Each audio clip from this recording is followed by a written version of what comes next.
আর ওখানে মনে করেন আমি হয়তো কথাটা বললে দর্শক কিছু মনে করতে পারে, ওখানে নোংরা নোংরা ড্রেস পরা হয় তো, তো আমি ওগুলো দেখে আমার খুব খারাপ লাগতেছে। আমি বলতেছি আমি ভিতরে যাবো না, তোমার যদি দেখা করার দরকার হয় তুমি যাও। ওটা একটা পতিতালয়, আমি তখন জানতে পারলাম যে ওটা একটা পতিতালয়। আমাকে বললো তোমার দেহ ব্যবসা করতে হবে এখানে।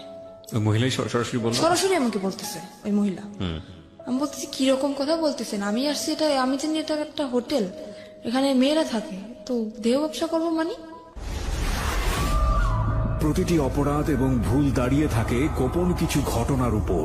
আমরা সেই গোপনকে আনতে চাই সবার সামনে। আমার নাম মোসাম্মদ সাথী। মোসাম্মদ সাথী? জি। এটাই পুরো নাম? হ্যাঁ, এটা আমার পুরো নাম। আচ্ছা, আমি ছোটবেলা থেকেই বলতেছি। আপনার জন্ম জেলা কোথায়? আপনি কোথায় জন্ম? আমার জন্ম জেলা পটুয়াখালীতে। পটুয়াখালীতে। আচ্ছা। আর আমি বড় হয়েছি পটুয়াখালীতে। পটুয়াখালীতে। আর আমার বাবার কাছে তেমন একটা আমার থাকা হয় না, আমি বড় হয়েছি আমার নানা বাড়িতে। আচ্ছা। সেখান থেকে আমি যখন আমার বয়স 2.5 বছর, তখন মানে আমার আব্বু ছিল কিরকম অলস টাইপের, কাজ খুবই কম করতো। কি করতো আপনার বাবা? আমার আব্বু এমনি আমাদের গ্রামের বাড়িতে জমি আসে, জমি চাষবাস করতো, কিন্তু সেগুলো করতো না সে। কয় ভাই বোন ছিলেন আপনারা? আমি একাই, আমার কোনো ভাই বোন নেই। আচ্ছা আচ্ছা, ওকে। তারপর সেখান থেকে আমার আম্মুর যখন বিয়ে হয়, আমার আম্মু আমার মতন অনেক কষ্ট করছে জীবনে। আমার বয়স যখন 2.5 বছর, তখন আমার নানা নানির কাছে আমাকে রেখে আমার আম্মু ঢাকায় আসে চাকরি করার উদ্দেশ্য। আর এতটুকু বড় আমি হয়েছি আমার মায়ের সাপোর্টে। তারপরে আমার নানা বাড়ি থেকে বড় হওয়ার পরে ওখানে লেখাপড়া করতেছি। তখন যখন আমি ক্লাস 5-এ পরীক্ষা দিছি, তখন আমার আম্মু দেশে চলে আসে। আসার পরে আর আমার আব্বু তো কোনো কাজ করতো না, আমার আম্মুই চাকরি বাকরি করতো, আমার লেখাপড়ার খরচ চালাইতো, সংসারের খরচ চালাইতো। তো এভাবে আর কতদিন, এটা মহিলা মানুষ কতদিন পারে এটা সংসার সামলানোর দায়িত্ব তো সে সারা জীবনের জন্য নিতে পারে না। তো সেখান থেকে আমার আম্মুর একটা অসুখ হইলো, সেটা হচ্ছে আপনার লিভারের টিউমার হলো। আচ্ছা। হওয়ার পরে ওখান থেকে আমার আম্মুকে ডাক্তার বললো যে আপনার রেস্টের প্রয়োজন, এখন থেকে আর চাকরি করা যাবে না, সম্পূর্ণ রেস্টে থাকা দরকার। ওকে। তখন আমার আম্মু চাকরিটা ক্লোজ করে দিয়ে দেশের বাড়ি চলে গেল। যাওয়ার পরে সেখানে আমার আম্মুর প্রচুর মারতো, আর কাজ তো করতো না, আর আম্মুরে খুব মারতো। এগুলো আপনার নিজ চোখে দেখা ছোটবেলায়? হ্যাঁ, আমার নিজ চোখে দেখা। তখন কি আপনি স্কুলে পড়তেন নাকি? তখন আমি স্কুলে পড়তাম। কোন ক্লাসে? তখন আমি আমার আম্মু যখন বাড়ি যায় তখন আমি ক্লাস 5-এ পড়ি। ক্লাস 5-এ পড়েন? হ্যাঁ, তখন একদিন হয়েছে কি, তখন আমি যখন ক্লাস 5 পরে একদিন রাত্রে আমি পড়তে বসছি, বসার পরে আমার আব্মুর সাথে কি নিয়ে একটা ঝগড়া হয় সেটা আমি জানি না, আমি তো পড়তেছিলাম। তো হঠাৎ করে আম্মুকে একটা চর মারে আমার আব্বু, কানের উপরে চর মারার পরে আমার আম্মুর কান দিয়ে রক্ত বের হয়ে যায়। তখন বৃষ্টি পড়তেছিল, তো আমার আম্মুর কান্না দেখে আমি খুব কান্নাকাটি করতেছিলাম। তখন আমার পাশের বাড়ি থেকে এক আন্টি এসে বলে আমার আব্বুকে যে তুমি কাজ কোনো কিছু করো না, তারপরেও আবার বউ বাচ্চাদের ঘরে বসে মারো, তোমাকে এখন পুলিশে দিয়ে দেবো। একথা বলার পরে আমার আব্বু ভয় পায় যায়, ওখান থেকে আমার আব্বু চলে যায়, আমার দাদা বাড়িতে চলে যায়। যাওয়ার পরে সেখান থেকে প্রায় 2-3 বছর কোনো খোঁজ খবর থাকে না। আম্মু অনেক অসুস্থ ছিল, বারবার কল করছে আমি অসুস্থ, তাও আমার আব্বু আসে না। তারপরে 3 বছর কাটে যায়, কাটার পরে আমার আম্মু তাকে ডিভোর্স দিয়ে দেয়। ডিভোর্স দেওয়ার পরে আমার আম্মু এখনো সেরকমই থাকার মানে ইচ্ছা ছিল, কিন্তু থাকতে পারে না শুধু আমার কারণে। ডিভোর্স হয়ে যাওয়ার পরে আমার তো লেখাপড়া কন্টিনিউ চলতেছে। আমি যখন ক্লাস 8-এ পরীক্ষা দেবো তার 1 মাস আগে ওই যে ছেলে আমার যার সাথে বিয়ে হয়েছে, ওর সাথে আমার আম্মুর সাথে, ওর সাথে দেখা না কিন্তু ওর যে বোনের জামাই, তার সাথে আমার আম্মুর সাথে দেখা হওয়ার পরে সেখান থেকে আমার আম্মুরে উনি প্রথমত আপা আপা বলে ডাকতো, কিন্তু তখন আমাকে দেখে নাই উনি। না দেখার পরে যখন আমাকে উনি দেখলো, তখন আমার আম্মুকে প্রস্তাব দিল যে এরকম আমার একটা শালা আছে, তা আমি তার জন্য আপনার মেয়েটাকে নিতে চাই। তা আমার আম্মু বলতেছে কি আমার একটা মেয়ে, অত দূরে আমি বিয়ে দেবো না। এমন বলতেছে যে ছেলেটা যদি সংসারে থাকে তাহলে আমি হয়তো ভাইবে দেখতে পারি। তখন বললো ঠিক আছে, ছেলেটা সংসারেই থাকবে। ওকে। তখন আমার আম্মু তাও রাজি না। তারপর আমার আম্মু আমাকে জানাইলাম, বললাম কি দেখো আম্মু, আমার এখনো বয়স একদম কম, আর তুমি এরকম চিন্তা ভাবনা কেন নিতেছো? এখন তো বিয়ে করা সম্ভব না আম্মু, আমি এসএসসি পরীক্ষাটা দেই, তারপরে তোমরা কিছু একটা করো, এত তাড়াতাড়ি কেন এসব বলতেছো? তখন আমার আম্মু মোটামুটি রাজি ছিল না। তারপরে হঠাৎ করে আমার আম্মুর কি হয়ে গেল আমি নিজেও জানি না। তারপরে আমার আব্বুর সাথে কথা হয়। তারপরে মানে আমার ছোটবেলা থেকে ইচ্ছা, আমি তো মাদ্রাসা লাইনে পড়ছি, মানে হাফিজি পড়ার ইচ্ছা ছিল আমার, আর আমার আম্মুরও ছিল। আর আম্মু চেয়েছিল যে আমার যদি একটা ছেলে হইতো আমি হাফিজি পড়াবো, কিন্তু যেহেতু মেয়ে সেটা তো আর সম্ভব না। তারপরেও আমি এটি পরীক্ষার পরে আমার আব্বুর সাথে কথা বলছি যে, আব্বু আমি হাফিজি মাদ্রাসায় ভর্তি হবো, তো ক্ষেত্রে তুমি যদি একটু হেল্প করো ভালো হয়, আম্মু তো একা পারতেছে না। তারপরে বলতেছি কি, আমার মেয়েকে যদি আমার পড়ানোর দরকার হয়, আমার মেয়ে আমার কাছে আসবে, আমি দূরে বসে আমার মেয়ের পড়ার খরচ আমি দেবো না।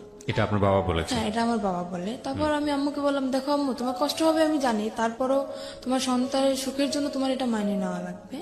আমি তোমার কাছে থাকতে পারবো না, আমি আব্বুর কাছে চলে যাব। মানে একদম যে ছেড়ে যাবো তা না, মানে লেখাপড়ার উদ্দেশ্যে আমি আব্বুর কাছে যাবো। তখন আর বাবা কি আমার- তখন বিয়ে শাদী করেছে? না, আমার আব্বু এখনো বিয়ে শাদী করে নাই। আচ্ছা, তখন বিয়ে শাদী করেন। আচ্ছা, ওকে, তারপর?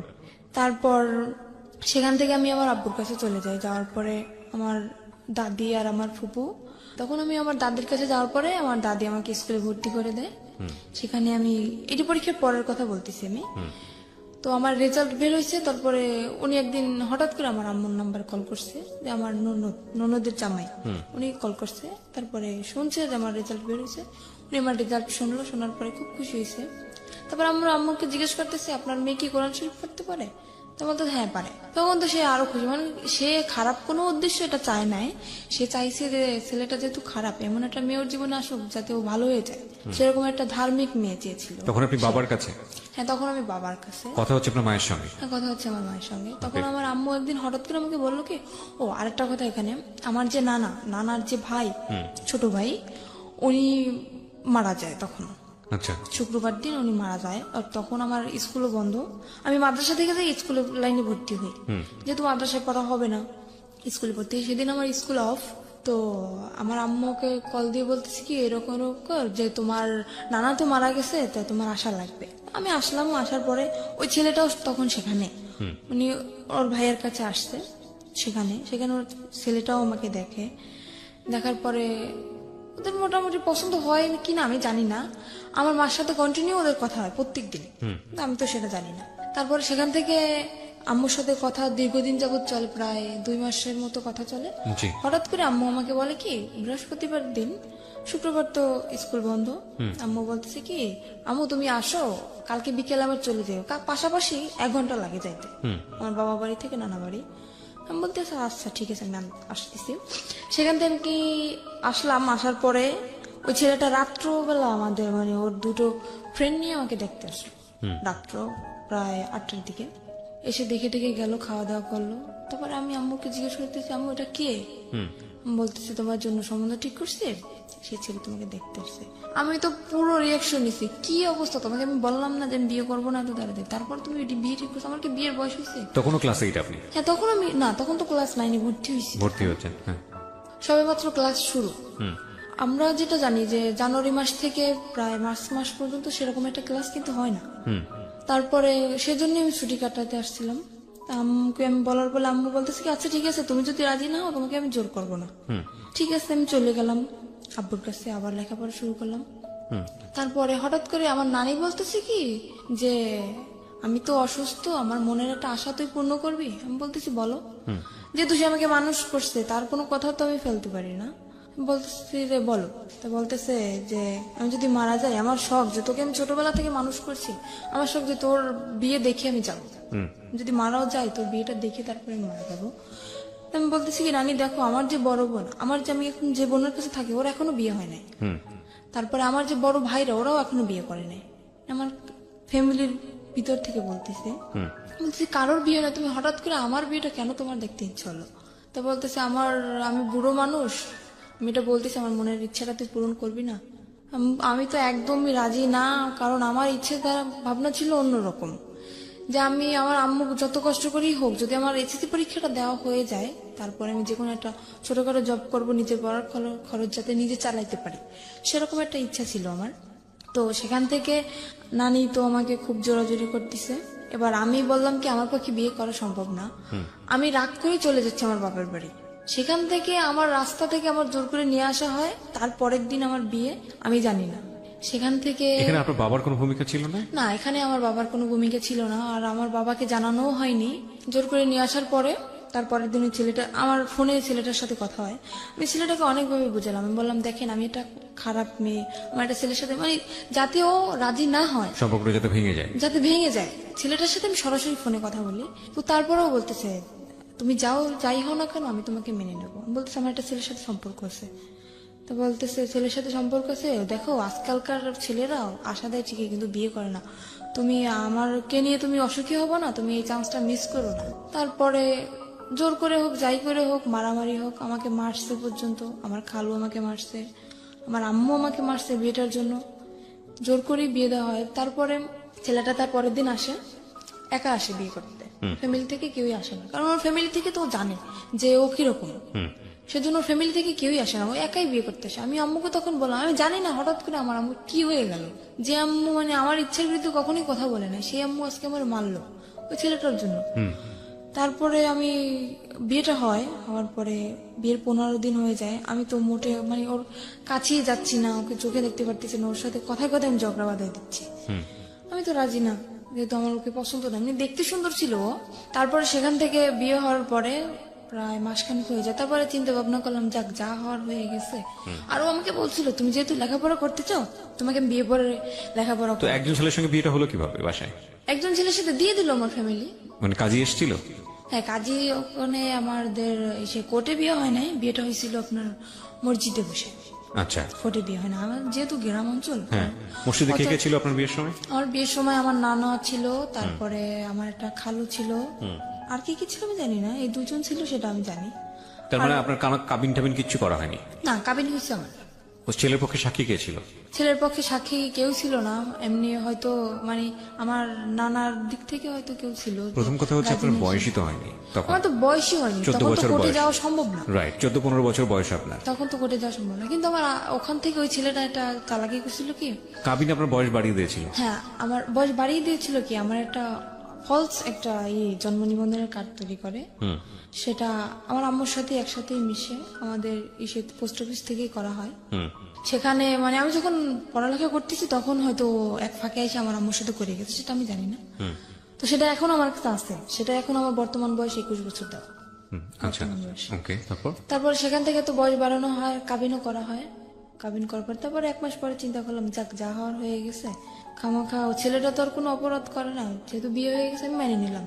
নেওয়ার পরে আমি বিয়ের 1 মাস পর ওকে বললাম কি দেখো আমার ইচ্ছা না যে আমি বাবার বাড়ি থাকবো, তোমার যদি মনে করো শুধু থাকার মতো একটা ঘর থাকে আমার তাতেই চলবে, কিন্তু আমি বাবার বাড়ি থাকতে চাই না, তুমি আমাকে তোমার নিজের বাড়ি নিয়ে চলো। ও তো নিজের বাড়ি আমাকে নেবে না, একদমই না, কারণ আমি যদি সম্পূর্ণ সত্যিটা জেনে যাই তখন ওর সমস্যা না, আমাকে নেবে না। তখন আমি আমার শাশুড়ির সাথে কথা বললাম যে আম্মা দেখেন এরকম এরকম আমার তো এখানে থাকতে ভালো লাগে না, আর লোকজন কি মনে করবে, আমার বিয়ে হয়ে গেছে তারপর আমি বাবার বাড়ি থাকতেছি। তো বলতেছে আচ্ছা ঠিক আছে তুমি আসো। সেখান থেকে আমার আম্মু কি করলো, ওর কাছে টাকা নেই, ও তো কাজ করে না, বিয়ের 1 মাস হয়ে গেছে, 1 মাস যাবত আমাদের বাড়িতে কাজ কাম তো কিছু করে না। আমার আম্মু করতেও বলে না, যেহেতু নতুন জামাই তাকে তো আর কাজ করতে বলা যায় না। আমার আম্মু কি করলো, আমার নানার কাছ থেকে 20,000 টাকা নিয়ে আসলো, আসার পরে আমাকে দিল, দেওয়ার পরে বললো আচ্ছা ঠিক আছে তোরা এটা নিয়ে যা। যেহেতু কিছু দিতে পারি নাই, বিয়ের 1 মাস পরে চলে গেলাম শ্বশুর বাড়ি। যাওয়ার পরে কিছু বাড়ি আমি যাওয়ার পরে এমনি তখনই আমার মনে একটু সন্দেহ হয়েছে, আমাকে একদমই বাইরে বেরোতে দিত না। শ্বশুর বাড়িতে গিয়ে আপনি কি পেলেন, মানে শ্বশুর শাশুড়ি কাউকে পেলেন? না আমার শ্বশুর নেই, আমার শ্বশুর মারা গেছে আজকে 26 বছর। আচ্ছা, তো শাশুড়িকে পেলেন তো নিশ্চয়ই? হ্যাঁ শাশুড়ি আছে আর আমার একটা ননদ আছে। তারপর? ননদটা বিয়ে দেওয়া, তো আমার শাশুড়ি একাই থাকে বাড়িতে। সেখানে যাওয়ার পরে আমাকে একদম বাইরে বেরোতে দিচ্ছে না, আর আমি যে গোসল করব সে গোসলের পানিটা পর্যন্ত আমার ঘরে আইনে দিচ্ছে আমার শাশুড়ি। আমি তো মহা খুশি যে এরকম একটা শাশুড়ি পাইছি আমি, যে আমার গোসলের পানিটা পর্যন্ত আমার ঘরে এনে দিতেছে, আমার বাইরে যেতে দেয় না। দেখ আমি ভাবছি হয়তো আমি 5 ওয়াক্ত নামাজ পড়ি, হয়তো সেই কারণে আমার শাশুড়ি চায় না যে পরপুরুষ আমাকে দেখো, এর জন্য পানিটা এনে দেয়, কিন্তু তাদের মনের ভিতর তো অন্য কিছু। Something beyond entertainment. Welcome. সেটা আমাদের সামনের দিকে যাই। তারপরে সেখান থেকে 3 মাস পার হয়ে যায়, যাওয়ার পর আমার একটা চাচা শ্বশুর ছিল, সে সবার ছোট ছিল, সে আমাকে খুব আদর করতো। মানে নিজের বাবার কাছ থেকে আমি যতটুকু আদর না পাইছি তার কাছ থেকে ততটুকু আদর মনে হয় আমি পাইছি। কিন্তু বিয়ের 6 মাস পরে উনি মারা যায়, আমার সেই চাচা শ্বশুর মারা যাওয়ার পরে সেখান থেকেই আমার সংসারে আগুন লেগে গেল। কারণ আমার ওই চাচারে উনি খুব ভয় পেত আমার হাজবেন্ড, যার কারণে মানে কোনো কিছু করতে গেলে ভাবতো, অন্তত 50 বার ভাবতো। তো উনি মারা যাওয়ার পরে, উনি যেদিন মারা গেছে সেদিন রাত্রেও, আমি তো জানি না, আমাকে বলতেছে কি, দেখো আমার বাড়ির যত দায়িত্ব আমার চাচার উপরে ছিল, যেহেতু সে মারা গেছে এখন কিন্তু সব দায়িত্বটা আমার। তো আমার যদি রাত্রে ফিরতে দাঁড়িয়ে তুমি কখনো আমাকে জিজ্ঞেস করবে না যে তুমি কোথায় গেছিলে। এটা মানে আপনার হাজবেন্ড আপনাকে বলেছিল? আমাকে বলে। আর আমি এতটুকু বিশ্বাস ওকে আমি করতাম, আমি যদি চোখের সামনে দেখতাম যে ওটা কিছু করতেছে, তারপরেও যদি বলতো যে না আমি এটা করি নাই, তাও আমি বিশ্বাস করে নিতাম। আমি এতটা বিশ্বাস ওকে আমি করতাম। সেখান থেকে ও যেদিন ওর চাচা মারা যায়, ওদিন ও সারা রাত্র বাড়ি ফিরলো না। ও তখন জোর আসলে, এটা আমি তো জানি না।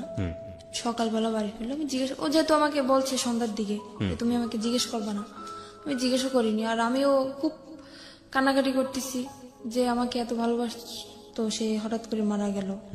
তা আমি আর ওকে জিজ্ঞেস করিনি। পরপর 3-4 দিন এরকম ও বাড়ি আসতেছে না। তারপর আমি ওকে জিজ্ঞেস করলাম কি এমন কাজ তোমার সারা রাত্র? আমার চাচা শ্বশুর তো এরকম সারা রাত্র বাড়ি পাহারা দিত না, তুমি তো রাত্র পর্যন্ত কি করো?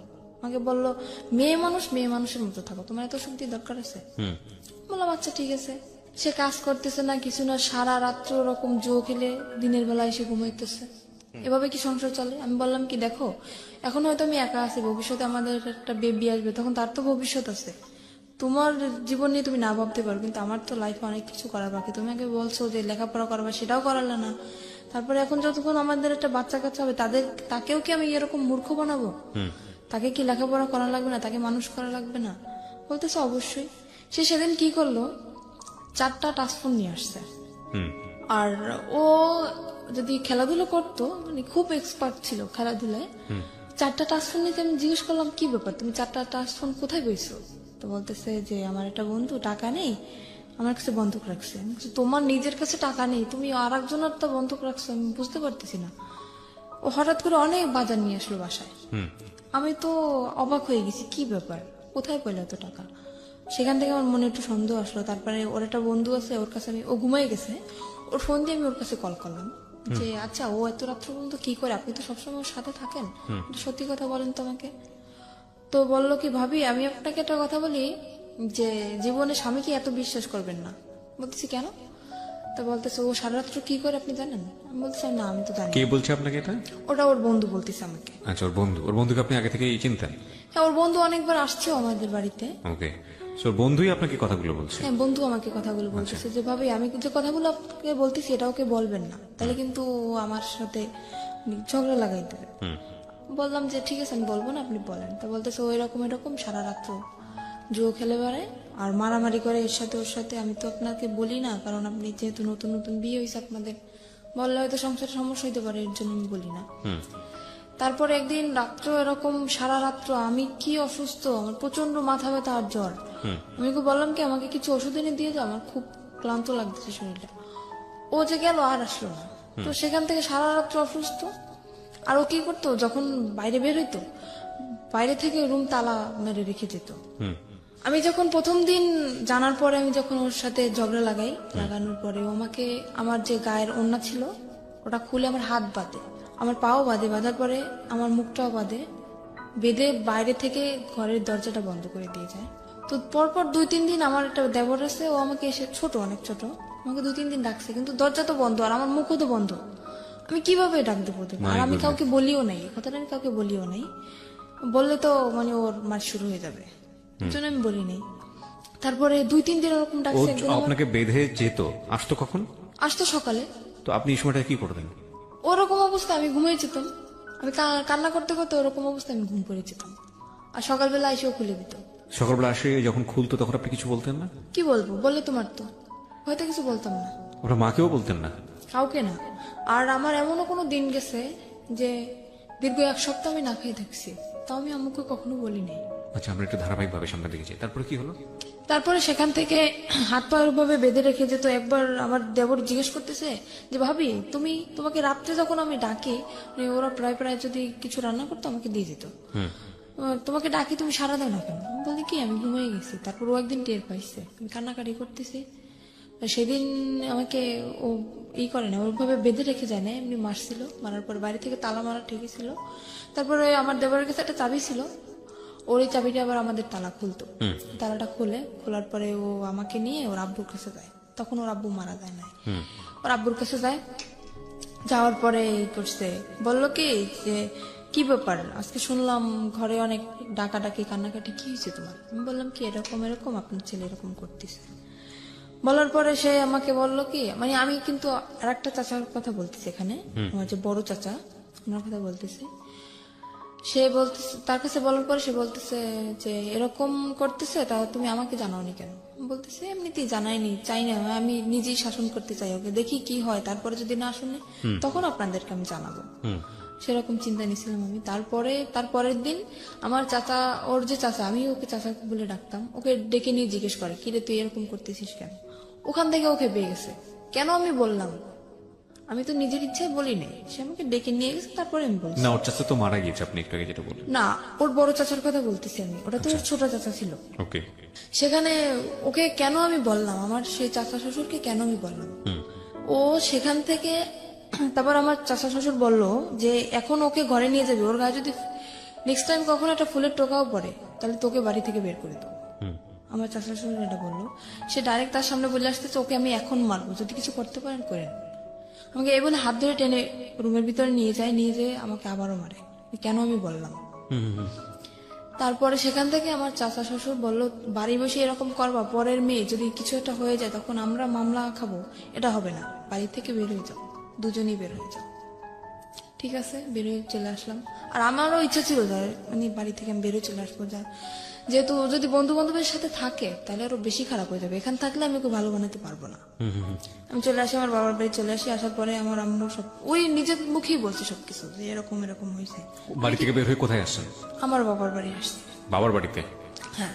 সেখান থেকে যখন আমার আম্মু সবকিছু জানতে পারে এরকম এরকম, তখন আমার আম্মু বলতেছে এরকম একটা কাজ করলাম, আমার একটা মাত্র মেয়ে, আমি কি করলাম এটা?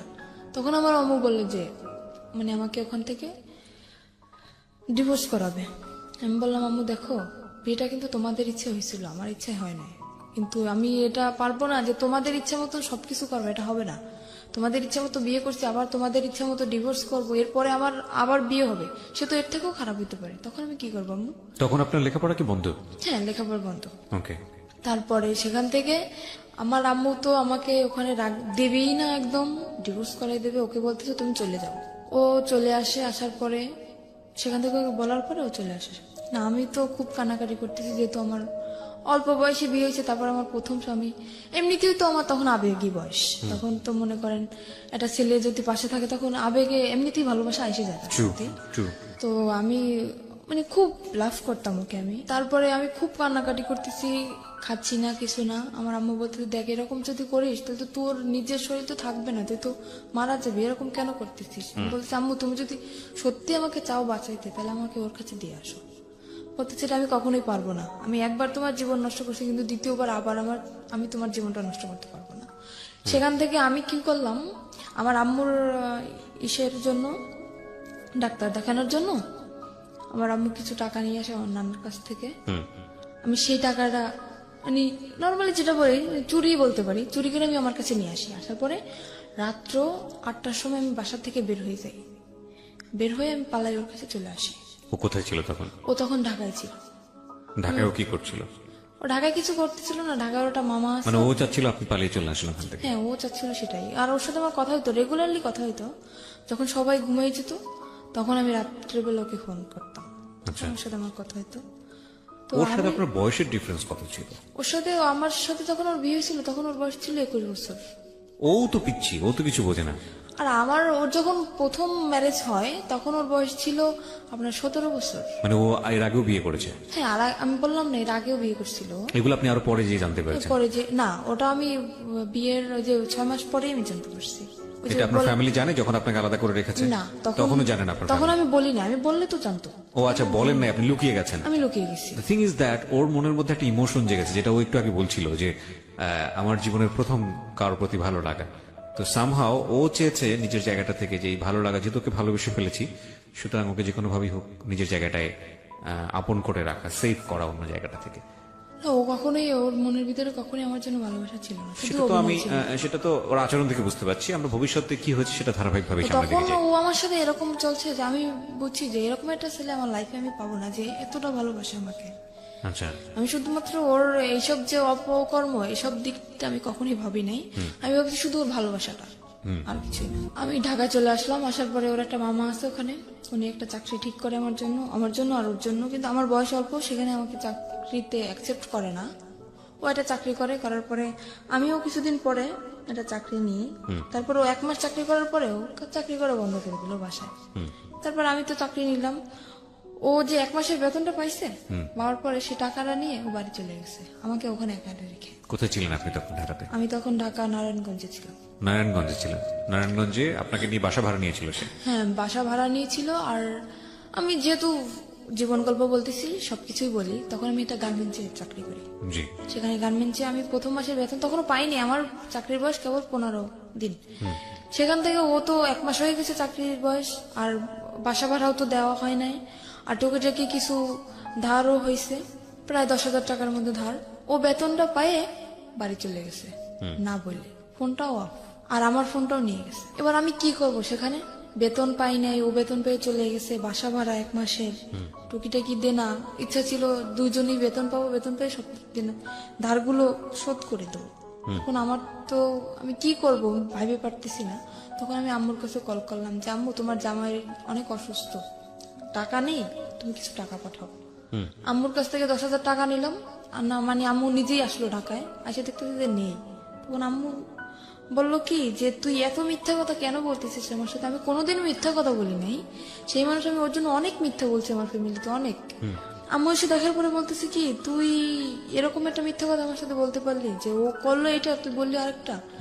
তখন আমার আম্মু ওখান থেকে সবার ধার শোধ করে আমাকে ওখান থেকে নিয়ে আসে। নিয়ে আসার পরে বাড়ি আমাকে আটকায় দেয়, একদম ফুল আটকায় দেয়। আমার পাশে মনে করেন বডিগার্ড হিসেবে প্রত্যেক সময় 3-4 জন লোক আসে, কেউ না কেউ আসে আমার পাশে, আমাকে বডিগার্ড হিসেবে পাহারা দিচ্ছে তারা। তখন আমি কিভাবে যাব? আমার তো কি কষ্ট হচ্ছে সেটা তো আমি বুঝতেছি, যে আমার বুকের ভিতরটা কিরকম ফিল হচ্ছে। তো সেখান থেকে আমাকে আটকানো তো হইলই, প্লাস আমাকে জোর করে ডিভোর্স করানো হবে। কাজী আমার বাসায় চলে আসছে। ওকে। আমি বললাম কি, আপনি কি মামলা খাইতে চান? আমি কাজীকে বললাম, আপনি কি মামলা খাইতে চান? বলতেছি কেন? বলছে আমি ডিভোর্স করবো না, আপনি জোর করে ডিভোর্স করেছেন, আমি কিন্তু আপনার নামে মামলা করে দেবো।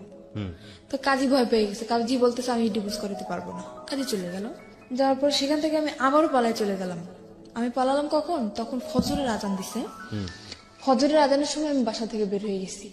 আমি নামাজ পড়ার দিয়ে আমি উজু করতে বেরিয়েছি, সেখান থেকে আমি বের হয়ে গেছি। বের হয়ে আমার শহরে যেতে আপনার প্রায় 1 ঘন্টা সময় লাগে, গ্রামের দিকে তো বাড়ি। সেখান থেকে আমি গাড়ি থেকে নেমে ওকে কল করলাম যে আমার কাছে টাকা নেই, তুমি টাকা পাঠাও, আমি আসবো। তো বলতেছে আমার পক্ষে টাকা পাঠানো সম্ভব না। আমি কি করলাম, আমার বিয়ের সময় যে নাকফুল দেওয়া হয়েছিল আমাকে, নাকের ফুল, ওটা আমি বিক্রি করে দিলাম শহরে গিয়ে। বিক্রি করে সেখান থেকে আমার 700 টাকা আসলো। আমি সেই টাকাটা দিয়ে ওর বাড়ি চলে গেলাম। যাওয়ার পরে সে তো আমাকে মাইনে নিচ্ছে না। কেন তুমি আমার মাইনে নেবে না? বিয়ের 1 বছর পরের কথা বলতেছি আমি। সে আমাকে মানবে না। তুই কি অন্যায় করছি আমি, তুমি কেন আমাকে মানবা না? আমি কি অন্য কারোর সাথে রিলেশন করছি বা কারোর সাথে ভেগে গেছি, তারপরে 6 মাস পরে তোমার সাথে আছি, কেন তুমি আমাকে এরকম করতেছ আমার সাথে? সে বলতেছে ঠিক আছে, একটা শর্তে আমি তোমাকে রাখতে পারি, আমি কোনো কাজ করতে পারবো না, তুমি আমাকে চাকরি করে খাওয়াবো। ঠিক আছে। তো সেখান থেকে আমি যশোরে চলে গেলাম, সেখানে আমার একটা ফুফু শাশুড়ি আছে। যশোরে কি Something beyond entertainment. Welcome. ওকে সাথে নিয়ে গেলেন? হ্যাঁ, ও আমাকে নিয়ে গেছে আমার ফুফু শাশুড়ির কাছে। ওকে। আর ওনার মেয়ের নিজস্ব পার্লারের আছে, বিজনেস আছে।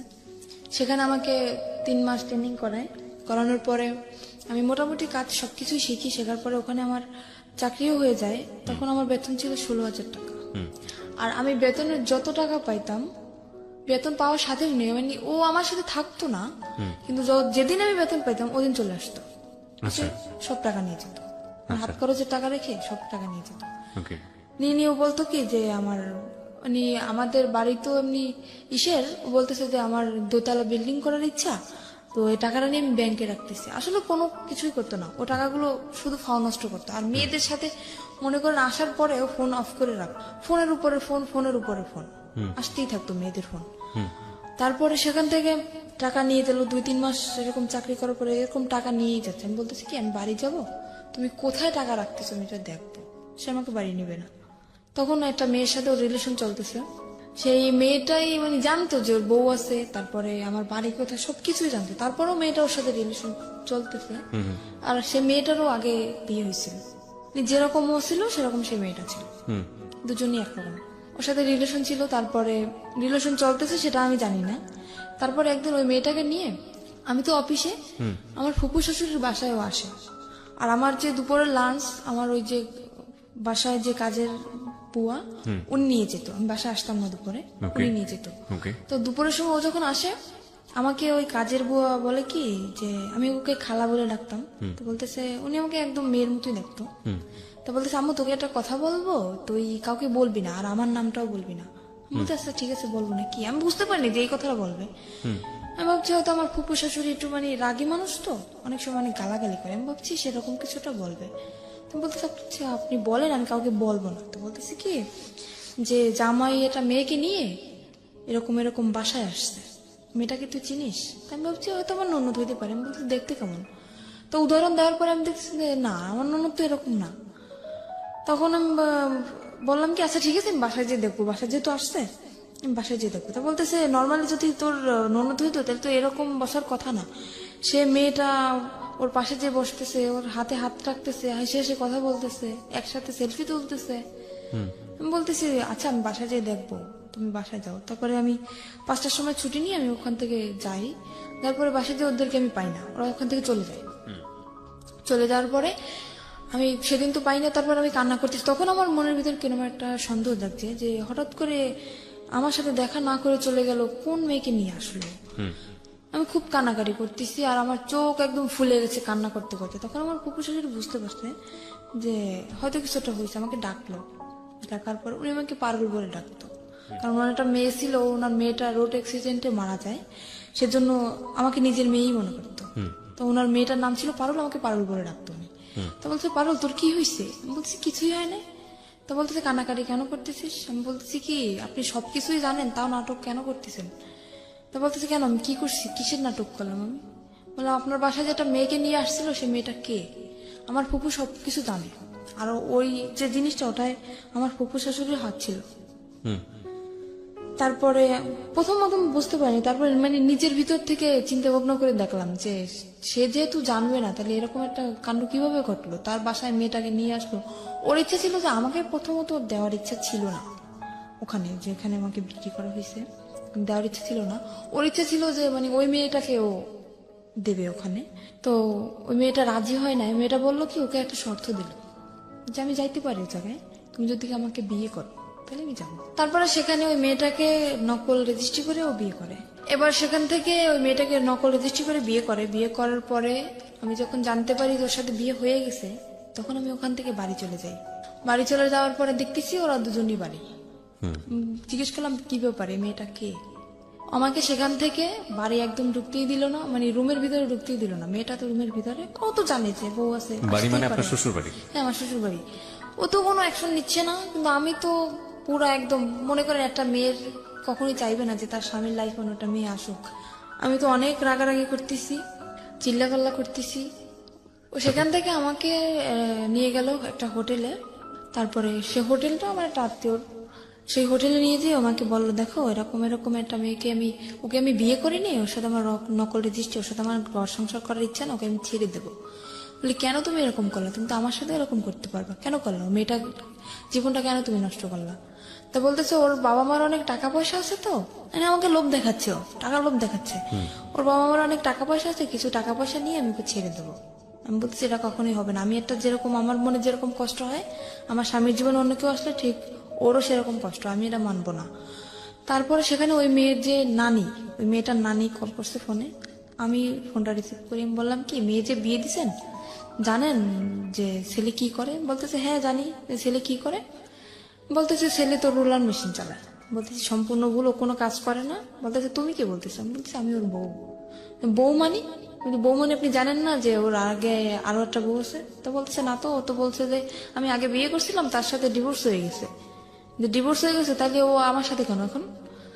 তারপরে বললো কি আচ্ছা এই করছে, আমরা থানায় মামলা করব, তুমি থানায় আসো।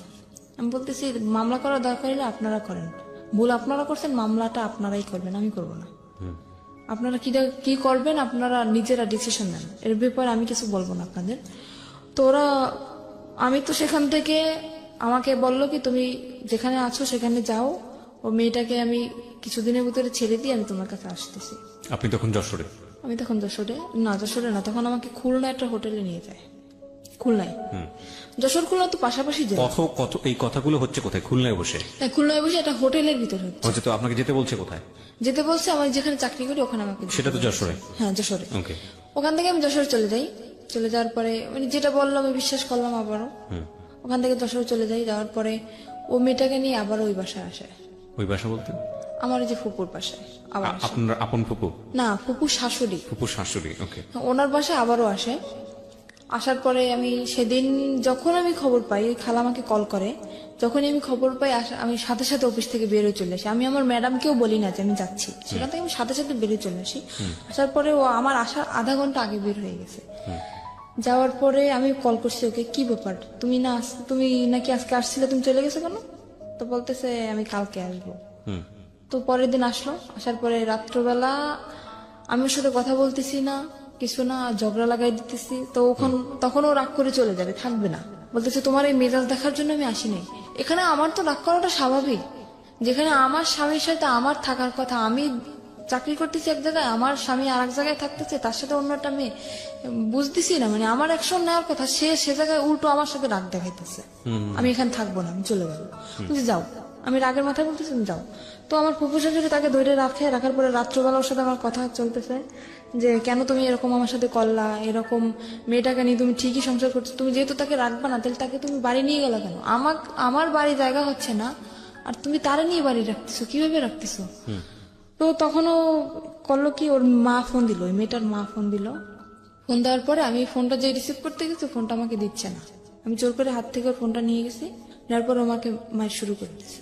মারার পরে ও আমার মাথায় মারে একটা দিয়ে, আপনার ওই যে স্ট্রে থাকে না সিগারেট খাওয়ার পরে যেটা ফালানো হয়, হ্যাঁ স্ট্রে, ওটা দিয়ে আমার মাথার মধ্যে মারার পরে আমি ওখানে অজ্ঞান হয়ে পড়ে যাই।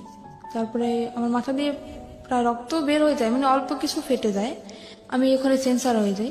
প্রায় ঘন্টাখানিক পরে আমার সেন্স আসার পর দেখতেছি মেয়েটার সাথে ও কথা বলতেছে ফোনে। তখন ও কথা বলতেছে যে আমার ওয়াইফ এদিকে অজ্ঞান, সেদিকে ওর কোনো খেয়াল নেই, ও সে মেয়েটার সাথে কথা বলতেছে। আমি তখন ওকে দরজা খুলে দিলাম, দারোয়ানকে ডাকলাম, ডাকার পরে আমি বললাম তুমি এখন বের হয়ে যাও। তখন রাত্র 3টা। সেখান থেকে বের হয়ে গেল, যাওয়ার পরে 4-5 দিন পরে আবার আসলো। আসার পরে আমাকে বলতেছে কি যে আমাকে শারমিন বলে ডাকে, শারমিন আমি যা করছি আসলে আমার আসলে অন্যায় হয়েছে। তো ও ওখান থেকে মানে ওই মেয়েটা যাবে না, আমাকে বললো কি তোমাকে নিয়ে আমি এক জায়গায় বেড়াতে যাব। আমি ওকে আবারও কিন্তু ক্ষমা করে দিলাম, এত অন্যায় করার পরেও। মানে আপনি মেনে নিলেন যে ওই বউ থাকা অবস্থায় আপনি থাকবেন না? তাহলে অবশ্যই মেয়েটা নেই। মেয়েটা কোথায় গেছে? চলে গেছে। ও মেয়েটা চলে গেছে তারপরে? হ্যাঁ, ও বলছে যে মেয়েটা চলে গেছে, আসলে যায় না, মেয়েটা ওর বাড়িতে। ওকে। তারপরে আমাকে বলো তোমাকে নিয়ে আমি এক জায়গায় বেড়াতে যাবো। বলছে আচ্ছা ঠিক আছে চলো। তো বলতেছে কালকে তুমি ছুটি নেবা। বলছে আচ্ছা। তারপরে আমি আমার ফুফু শাশুড়ির কাছ থেকে কিছু টাকা নিলাম, নেওয়ার পরে ও আমাকে নিয়ে মানে আমার লাইফে ফার্স্ট আমি ওই জায়গাটা যখন দেখি, আমাকে একটা জায়গায় নিয়ে যায়, সেখানে সব মেয়েরা। সেখান থেকে আমি দেখার পরে আমি বলতেছি কি ব্যাপার, তুমি আমাকে কোথায় নিয়ে আসছো? তা বলতেছে কি এটা একটা হোটেল মেয়েদের, এখানে শুধু মেয়েরাই থাকে, এখানে কোনো ছেলেরা থাকে না। আমি বলতেছি ছেলেরা থাকে না তো তুমি ঢুকলা কিভাবে এখানে? তা বলতেছে তুমি বুঝবো না, এখানে একটা মেয়ের সাথে আমার সাথে এটা কথা হয়েছে, একটা মেয়ের সাথে আমার সাথে বন্ধুত্ব, ওর সাথে আমি দেখা করতে আসছি এখানে। বলতে দেখা করতে আসছো তো আমাকে নিয়ে আসছো কেন? তা বলতেছে তুমি চলো, তোমাকে দেখতে চাইছে। বলতে আচ্ছা ঠিক আছে চলো। আর ওখানে মনে করেন আমি হয়তো কথাটা বললে দর্শক কিছু মনে করতে পারে, ওখানে নোংরা নোংরা ড্রেস পরা হয় তো আমি ওগুলো দেখে আমার খুব খারাপ লাগতেছে। আমি বলতেছি আমি ভিতরে যাবো না, তোমার যদি দেখা করার দরকার হয় তুমি যাও, আমি এখানে নিচে দাঁড়াইতেছি, তুমি যেই দেখা করে চলে আসো। তো বলতেছে না তোমার যাওয়াই লাগবে। আমাকে নিয়ে দোতলায় গেল, ওরা দোতলা সিস্টেম, দোতলায় গেল, যাওয়ার পর একটা রুমের ভিতরে ঢুকানো হলো। ও রুমটা ভিতর থেকে বন্ধ করে দিল। কে বন্ধ করলো? আমার হাজবেন্ড ভিতর থেকে বন্ধ করে দিল, আমার সাথেই ও ভিতর থেকে বন্ধ করে দিল। সেখানে ও কিছুক্ষণ কথাবার্তা আমার সাথে বলার পরে ও বলতেছে তুমি এখানে বসো, ও তো আবার সিগারেট খায়, তো বলছে তুমি এখানে বসো, আমি একটু সিগারেট খেয়ে আসি, নিচের থেকে নিয়ে আসি, এটা বলতে চলে গেল। ঘন্টার পর আমার ফোনটা নিয়ে গেছে, যাতে আমি কারোর সাথে যোগাযোগ করতে না পারি। ঘন্টার পর ঘন্টা কাটে গেল, তার কোনো খবর নাই, কি ব্যাপার। তারপর আমি ওখানে একটা খাট ছিল, শুধু খাটই ছিল, রুমের ভিতর শুধু খাট, আর কিছু ছিল না তখন। তারপরে আমি ওখানে ঘুমিয়ে যাই, ঘুমানোর পরে তখন আমি রাত্রে খাইও না, আর রাত্রে আমার রুমে কেউ আসেও না ওখানে। তারপর সকাল হয়ে যায়, সকাল হওয়ার পর আমি বুঝতে পারিনি যে সকাল হয়েছে। আমি ঘুমাই যাওয়ার পরে এবার সকালবেলা একটা মেয়ে আসলো, আমার জন্য নাস্তা নিয়ে আসছে। আমি বলতেছি কি, আচ্ছা আমার হাজবেন্ড কোথায় বলতে পারেন? বলতেছে আপনার হাজবেন্ড কে? আমি বলতেছি আমার হাজবেন্ড কি মানে আমার সাথে যে আসছে উনি আমার হাজবেন্ড? তো বলতেছে তা তো জানি না, আপনি ম্যাডামের কাছে জিজ্ঞেস করে নেন। তারপরে আমি সকালে নাস্তা করলাম, আমি বলতেছি কি ব্যাপার কিন্তু আমাকে আপনার হাজবেন্ডের কাছে ফোন ছিল? হ্যাঁ ওর কাছে তো ফোন ছিল, আপনার কাছে ফোন ছিল না? আমার ফোনটা তো ও নিয়ে গেল। ও নিয়ে গেছে। বললাম না যে আমার ফোনটা নিয়ে গেছে যাতে আমি কারোর সাথে যোগাযোগ করতে না পারি। এবার তো আপনি যে কোনো কারো কাছ থেকে ফোন নিয়ে তোর নম্বরে ফোন দিতে পারেন। কিভাবে দেবো, আমি তো রুমের ভিতরে আটকানো, আর ওখান থেকে তো আমার কল ওকে করার বাইরে কোনো থেকে চেষ্টা আটকে নেই। দিয়ে গেছে? হ্যাঁ বাইরে থেকে আমাকে তালা মেরে রেখে গেছে। আর আমি প্রায় এক সপ্তাহের মতো, কিন্তু বাইরে থেকে আপনাকে যখন তালা মারলো তখন আপনি বললেন না তুমি আমাকে তালা মারতেছো কেন? না ও সেটা আমি তো বুঝতে পারিনি যে ও বাইরে থেকে তালাবদ্ধ করে রেখে গেছে। বা এখানে কি কি ফাংশন হবে আপনি আগে থেকে আমি জানতেন? তো জানি না, আমি কিভাবে বুঝবো? আমার মনের ভিতরে যদি সেরকম কোনো সন্দেহ থাকতো তাইলে তো আমি বুঝতে পারতাম যে ও আমাকে আটকে রেখে যাচ্ছে বা ও আমাকে ছেড়ে এখানে রেখে ও কোথাও চলে যাইতেছে, তাহলে তো আমি ওকে বাধা দিতাম। তো ওটা তো মানে লক সিস্টেম, তো ভিতর থেকে ও ওই করে বাইরে থেকে তালা মেরে রেখে গেছে। ওই লক করে দিয়ে তারপরে উপরে চিকল লাগে, তারপর তালা মারছে। কিন্তু আগে যে লক করে তালা মারছে সেটা আমি জানি না, তো বাইরে থেকেও তালা মারা। তো আমি নাস্তা করার পরে তার 2-3 ঘন্টা পরে একটা মহিলা আসলো, এসে আমাকে বলতেছে, আমার নাম জিজ্ঞেস করলো। তারপরে আমি বলতেছি কি, আমি তাকেও জিজ্ঞেস করতেছি, আমি তো পাগল হয়ে গেছি পুরো, কি ব্যাপার কোথায় গেল? বলতেছে আচ্ছা আমার হাজবেন্ড কোথায়? তা বলতেছে হাজবেন্ডকে কি বাঁচাইতে চাও? আমি বলছি কেন? বলতেছে তোমার হাজবেন্ড আমার কাছে আছে। যে আপনার কাছে আছে তো ভালো কথা। তা বলতেছে আমাকে বলল যে ওটা একটা পতিতালয়। আমি তখন জানতে পারলাম যে ওটা একটা পতিতালয়। আমাকে বলল তোমার নির্দেহ ব্যবসা করতে হবে এখানে। ওই মহিলাই সরাসরি বললো? সরাসরি আমাকে বলতেছে ওই মহিলা। আমি বলতেছি কিরকম কথা বলতেছেন, আমি আসছি এটা, আমি জানি এটা একটা হোটেল।